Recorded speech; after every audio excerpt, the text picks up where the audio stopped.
No episódio seguinte, a derrota / redenção do Lagartixa, o Ryu tenta mostrar sua gratidão pra todos por terem salvo ele e se desculpar por quebrar a Harusame cuidando da casa dos Asakura. E aqui aprendemos que a experiência deu a ele poderes xamânicos. Por sinal, no mangá essa é a primeira vez que ele mostra esse lado mais bonzinho pra Yo e os demais. E também, por sinal, é a primeira vez que ele trabalha pra eles no mangá. A sequência de eventos é um pouco diferente nas duas versões, mas o resultado é o mesmo. A mudança de verdade começa logo depois. No mangá, ele chama todos os seus amigos de gangue pra ajudarem com os afazeres da casa, e todos ficam felizes de terem achado um lugar legal pra ficar, um possível best place. Esse é o lance do Ryu, ele e os amigos querem achar um lugar onde possam ser felizes, o best place.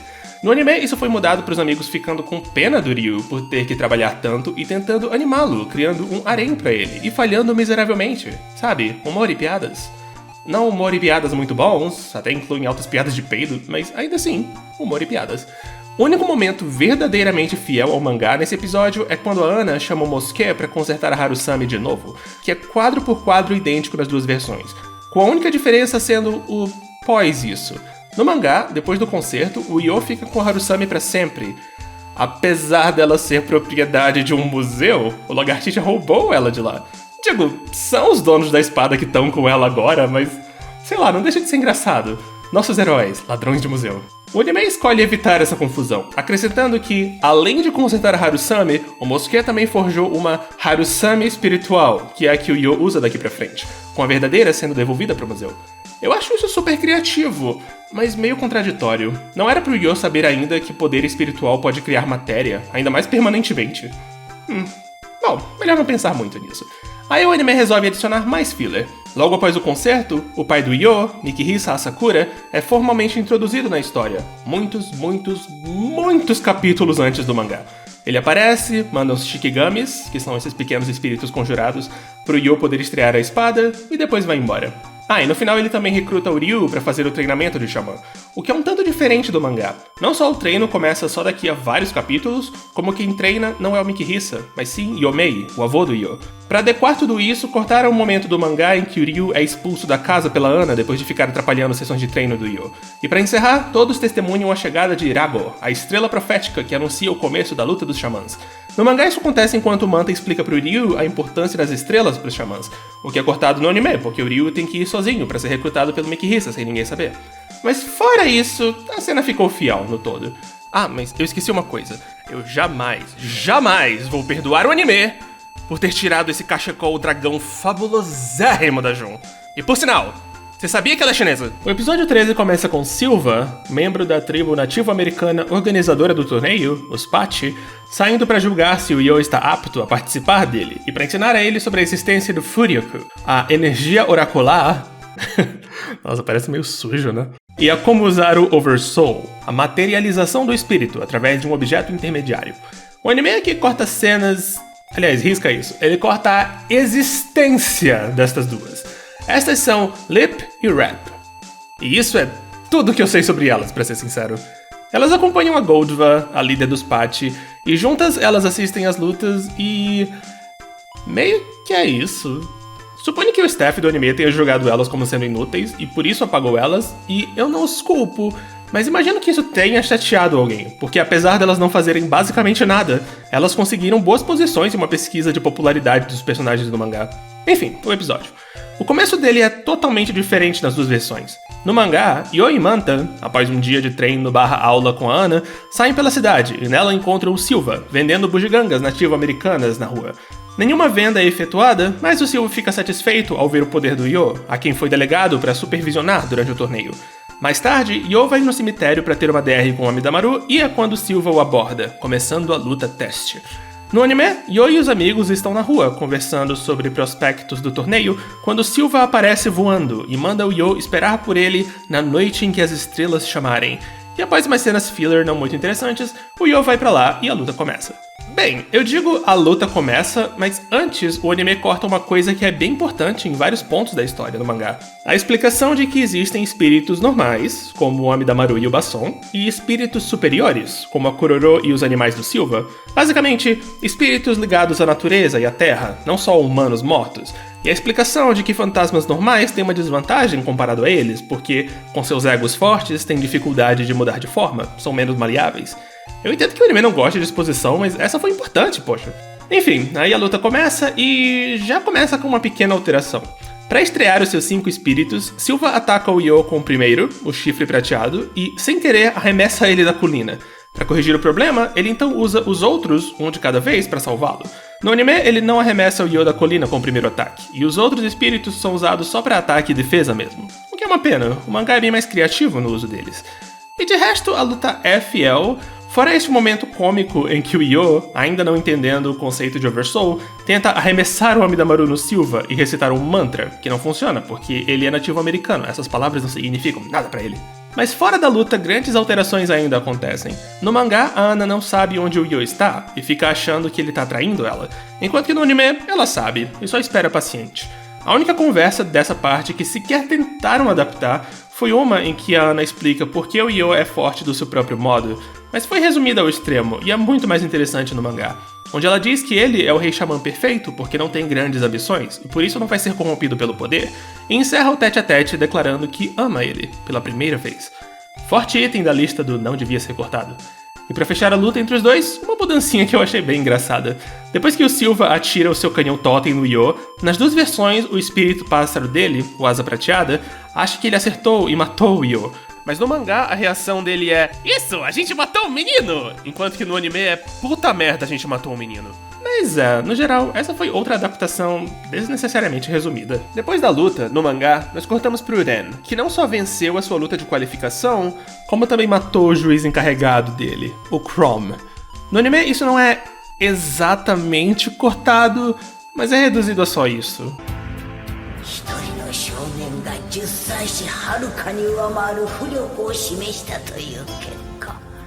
E depois disso a adaptação fica sem mencionar esse cara por literais dezenas de episódios, só voltando a ele quase no final da série, quando todo mundo já esqueceu dele. Mas no mangá é o oposto, com o ocorrido sendo seguido por um capítulo inteiro explorando as repercussões. Vários juízes de Tóquio se reúnem e ficam chocados com o que aconteceu, especialmente o Silva, que era o melhor amigo do Chrome. Silva fica enojado de pensar que o Ren poderia ser rei xamã e questiona como que o grande espírito não impediu isso, mas Goldva aparece e explica que o grande espírito pode até ser onipresente e onisciente, mas ele não pode mudar o futuro ou prever o que acontece no futuro. Que ele escreve certo por linhas tortas, por assim dizer, e que tecnicamente o Ren não quebrou nenhuma regra, então o jeito é aceitar. A morte do Chrome é citada várias outras vezes no decorrer da série, e resulta na introdução de um antagonista mais à frente. Minha teoria é que o anime colocou esse flash da morte dele justamente para caso eles precisassem revisitá-la. Caso não precisassem, eles poderiam ignorá-la sem grandes perdas. E pra fechar essa parte, o mangá inclui os momentos de comédia da Ana não acreditando que o Yo estava sendo testado e achando que estava sendo traída. Sinceramente, eu fico feliz que tiraram. A Ana fica parecendo uma completa idiota aqui. E nada a ver com nada, mas eu acho tão divertido que toda vez que o Chrome é mencionado, os personagens também incluem o descritivo Chrome, que amava música e dança acima de tudo. Imagino que seja exposto desse jeito como uma coisa cultural dos patches, mas é engraçado. Depois da terceira vez eu fiquei tipo, ele devia ser um puta dançarino. Enfim, aí chegamos no dia da primeira luta, Yo vs Horohoro. Como eu já disse, no mangá é nessa luta que eles se conhecem, então todos os momentos pré-luta do anime são exclusivos dele, e todas as coisas que foram adiantadas pro episódio 9 foram cortadas aqui. Ele também se aproveita desses momentos exclusivos para adiantar a introdução da Pirika, a irmã mais nova do Horohoro, que só aparece pós-luta no mangá. Ela não faz nada de muito interessante antes da luta. Na ida pra luta, o Yo usa sua roupa especial de luta que a Ana fez, e o anime deixa de fora a revelação de que foi a avó do Yo quem mandou o material e ensinou a fazê-la. Sério, já é a segunda vez que o anime deixa Kinos de fora, o que ele tem contra ela? Também adicionaram o Silva e o Kalim, o juiz encarregado do Horohoro, assistindo e comentando a luta. No mangá, só o Silva assiste, e só vemos o Kalim afastando policiais do local. Aí a luta começa. A única alteração notável nela é que todo o diálogo do Horohoro, naturalmente, teve que ser reescrito para ficar menos antagônico no anime. Nele, é uma luta entre amigos, não entre desconhecidos. E, bem, fora este momento em que o Yo dá um corte-tapa no Horohoro, a luta ficou super fiel. Bom trabalho, anime. Mas no outro extremo, temos a segunda preliminar do Yo, a luta contra o necromante Fausto VIII. Eu seriamente tinha esquecido o quanto tinham mexido nela na adaptação. Segura aí, que isso vai ser longo. O evento começa com Silva e Kalim vendendo suas bugigangas nativo-americanas na rua. Essa cena foi totalmente reescrita no anime, mas serve o mesmo propósito. Kalim avisando pro Silva que o Fausto é perigoso. Depois do Horohoro ser arrastado pela Pirika para treinar mais, e o Yo e o Manta terem uma conversa sobre os sonhos dos perdedores, que ficaram fiéis o bastante na adaptação, nossa turma vai pro cemitério Chokohama pra luta. No mangá eles aproveitam e tem um alegre piquenique lá, mas no anime eles só ficam sentados na chuva esperando.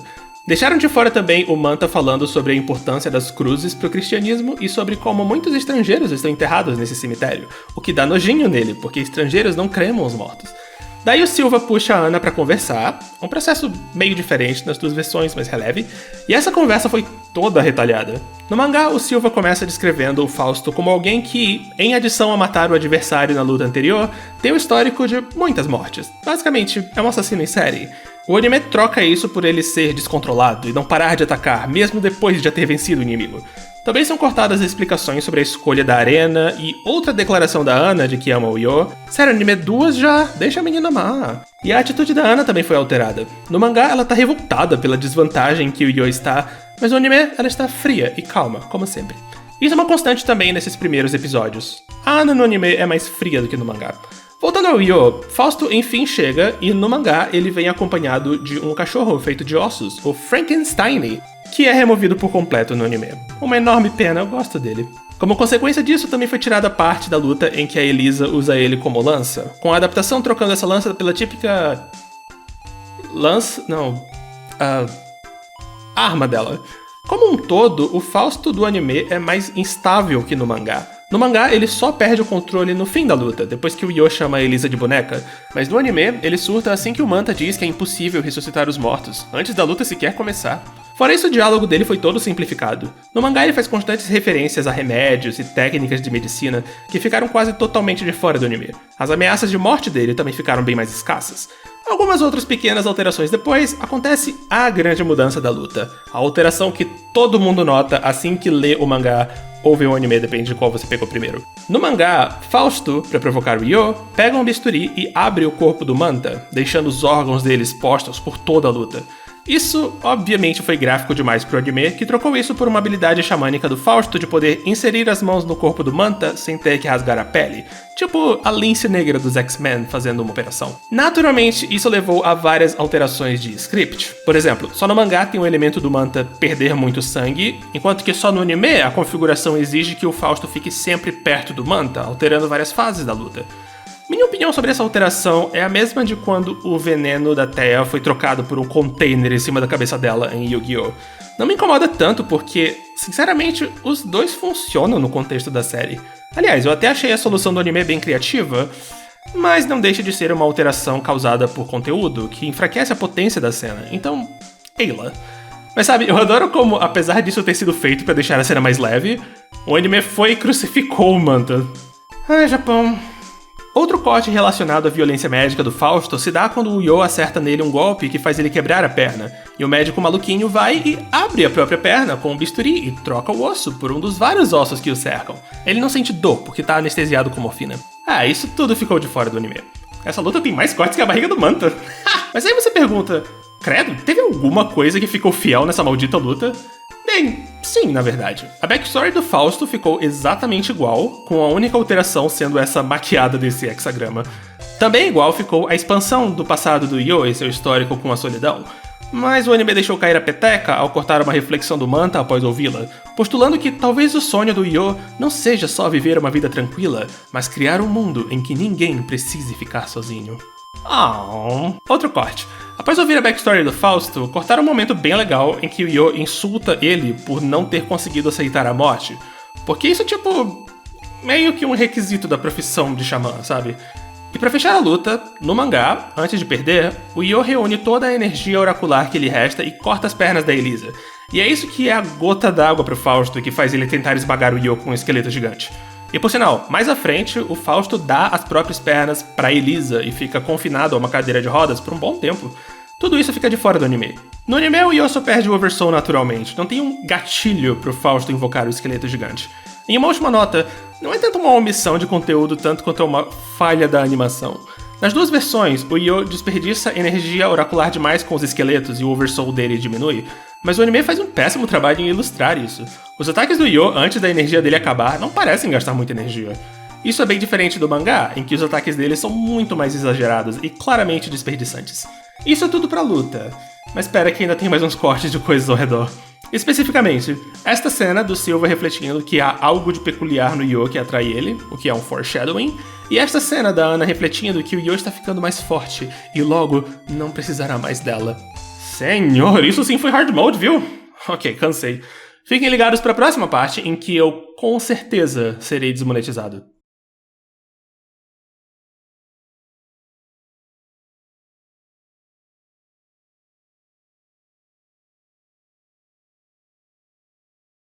Venha receber o seu oráculo para participar da luta dos xamãs.